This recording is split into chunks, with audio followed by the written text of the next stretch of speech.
दोस्तों, स्वागत है आपके अपने YouTube चैनल अग्नि 24x7 में। आज की वीडियो में हम वैल्यूएशन एंड एस्टिमेशन कास्टिंग के चैप्टर का डिस्कशन करेंगे, जिसमें हम मध्य प्रदेश सब इंजीनियर एग्जाम में आए हुए क्वेश्चनों को टारगेट करते हुए यह वीडियो की सीरीज रहेगी। तो आइए शुरू करते हैं अपने पहले कंसेप्ट से। फ्लोर एरिया रेशियो क्या होता है, FAR। तो फ्लोर एरिया रेशियो जो कि होता है total building area upon gross area. तो टोटल बिल्डिंग एरिया क्या है, जैसे कि आप बिल्डिंग की कितने कंस्ट्रक्शन करते हैं और उसका ग्रॉस एरिया क्या है, उसी को फ्लोर एरिया रेस मेथड कहते हैं। जैसे कि पहले क्वेश्चन पे आते हैं, FAR for triple storage building is plot area is 1000 square metre, the floor area is. तो FAR क्या होता है, तो FAR is equal to total area into floor area. तो FAR क्या होता है, तो FAR प्लॉट एरिया इंटू, जैसे कि फार्मूला में पढ़ते हैं, total building floor area into grass plot area. तो इसका सॉल्यूशन ऐसे करते हैं, जैसे कि for triplet storage building is plot area is 1000। तो टोटल बिल्डिंग फ्लोर एरिया क्या है, तो total building area 4000 into 3 storage, 3 storage दिया तो 3 इंटू 1000। तो इसको सॉल्यूशन करेंगे तो 1.2 जो कि फ्लोर एरिया आ जाएगा। ट्रिपल स्टोरेज अगर यहाँ पर 4 स्टोरेज किया तो 4 से मल्टीप्लाई यहाँ पे करते। तो फ्लोर एरिया मेथड का एक करेक्ट फार्मूला है और करेक्ट मेथड है। इस तरह से आप कैलकुलेट करके आंसर को पता लगा सकते हैं। अगले क्वेश्चन पर आते हैं, floor area ratio is an area is restricted to 1.8 have to plot is 200 square metre, open area is building is at least 40%, then the how many floor can be constructed.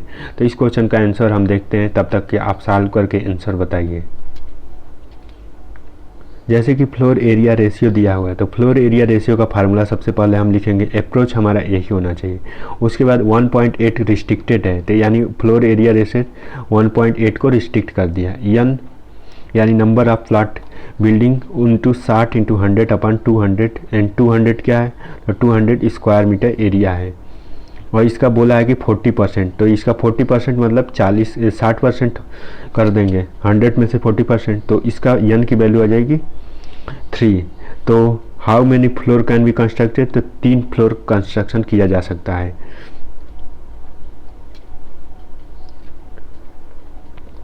Valuation क्या होता है, तो valuation किसी भी चीज़ या property की value को लगाना, उसको वैल्यूएशन कहा जाता है। तो सिंकिंग फंड, तो सिंकिंग फंड जो कंसेप्ट होता है, ए certain amount of gross rent set aside annually, sinking fund is accumulated cost construction when the life is building is over। तो life of building is over, तो इसका उसके बाद a certain amount of gross rate is set aside annually is sinking fund accumulated the cost of construction when the life of building is over. तो cost of building का valuation I is equal to SI 1 plus I के power n-1 होता है। Annual instalment requirement जो I को denote करता है, n number of year requirement in sinking fund, I rate of interest को डिनोट करता है, S amount of sinking fund को डिनोट करता है। तो इस तरह से ये फार्मूला होता है, I is equal to SI 1 plus I के पावर n-1। तो हम सिंकिंग फंड कैलकुलेट करने का इस मेथड का अप्रोच करते हैं। उसके बाद वैल्यूएशन, तो capitalise value, it is a defined as a amount of money which annual interest in highest prevailing rate will be equal to net of income receive from that property. The calculate capitalise value, it is a necessary to high rate of interest in prevailing such property are net income from the property. तो capitalise value का जो कि money होता है, उसका interest पर high privileging rate पर हो जाता है।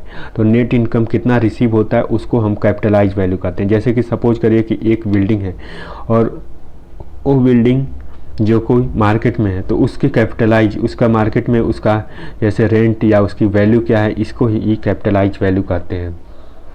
उसके बाद अगला टॉप कंसेप्ट है annuity, the return of capital investment in the shape of annual instalment monthly quarterly yearly is fix number of year is known as annuity.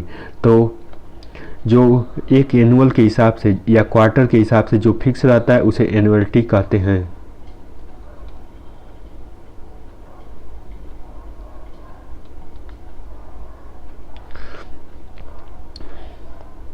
उसके बाद जैसे कि एनुअल, क्वार्टरली, मंथली या हाफ ईयरली, इस तरह से हम डिनोट करते।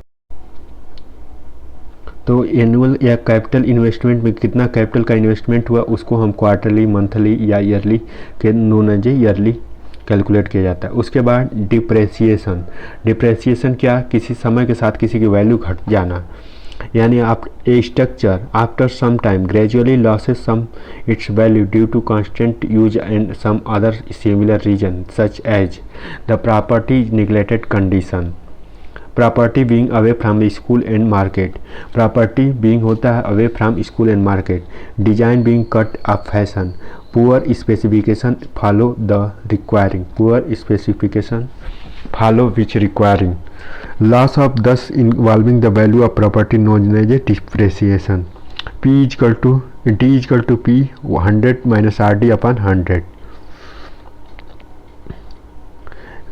D is equal to depreciation value, P is present value, RD is fixed percentage depreciation, N is a number of building, यानी जो नंबर ऑफ बिल्डिंग। तो इस तरह से डिप्रेसिएशन जो कि एक प्रॉपर्टी को निगलेक्ट कंडीशन होती है और समय के साथ उसकी वैल्यू को घटती जाती है, इस सिमिलर फिनोमेना को हम डिप्रेसिएशन नाम से भी जानते हैं। उसके बाद आते हैं अगले concept of valuation. The valuation क्या होता है, the year of purchase. It is defined as the figure which holds multiple by the net income and property give the capitalized value of property. It may be defined as the figure which is multiple net value in property. It can be defined as a certain amount of capital whose annuity रुपए 1 in certain rate of can be received. Year of purchase 100 upon rate of interest 1 plus I. तो I is a rate of interest in decimal. तो इस तरह से हम calculate करते हैं rate of interest in decimal संख्या में। तो ईयर ऑफ वैल्यूएशन कैसे करते हैं, तो 1 rupees per year in at a certain rate of interest, तो 1 अपॉन आई से कैलकुलेट करते हैं। एक बार फिर से देखें तो फ्लोर एरिया रेशियो, जैसे हमने पहले बताया कि फ्लोर एरिया रेशियो मेथड होता है जो total building floor area upon gross area method से करते हैं। उसके बाद दूसरा हमने एक कंसेप्ट बताया कि इस पर कैसे हम ट्रिपल स्टोरेज बिल्डिंग होगी उस पर हम 3 करके ए प्लॉट एरिया और फ्लोर एरिया या फेयर का कैसे कैलकुलेशन करेंगे, फ्लोर एरिया, बिल्डिंग एरिया और स्क्वायर एरिया पे। उस न्यूमेरिकल का हमने सॉल्यूशन बताया। उसके बाद हमने एक क्वेश्चन जो कि थोड़ा अलग लेवल का, यानी इसी पर डिपेंड क्वेश्चन को हमने दूसरे डाटा को मिसिंग डाटा के हिसाब से बताया। फिर हमने इस क्वेश्चन को सॉल्व किया। फिर सिंकिंग फंड नामक कंसेप्ट को हमने एक्सप्लेन किया और जिसमें SI 1 + I n-1 और सारे टर्म को अच्छे से बताया जिससे आपको समझ में आया होगा। उसके बाद हमारा अगला टॉपिक था कैपिटलाइज वैल्यू। तो कैपिटलाइज वैल्यू क्या होता है, किसी चीज़ की कैपिटल वैल्यू को कैसे हम डिनोट करते हैं और कैसे निर्धारित करते हैं। एनुअल क्या होता है, तो एनुअलिटी क्या रिटर्न होती है किसी भी चीज़ से, मंथली, वीकली या क्वार्टरली, तो उसको फिक्स ईयर नोन एज एनुअलिटी कहते हैं। उसके बाद डिप्रेसिएशन क्या होता है, समय के साथ उसकी वैल्यू को घटना और समय के साथ जैसे उसके डिजाइन या स्ट्रक्चर पुराना होना या कंटिन्यूस यूज होना पर ये पर्पज हो जाते हैं। फिर अगला हमने वैल्यूएशन पढ़ा। वैल्यूएशन को ईयर ऑफ परचेज के साथ हमने 1 रुपीज़ पर टर्म के कैलकुलेट किया। 1 अपॉन आई टर्म से आई रेट ऑफ इंटरेस्ट को इंडिकेट करता है। इस तरह से हमने एस्टिमेशन एंड कॉस्टिंग का इम्पॉर्टेंट क्वेश्चनों को इम्पॉर्टेंट थ्योरी का डिस्कशन किया। मिलते हैं अगले वीडियो में। Thank you so much for watching this video.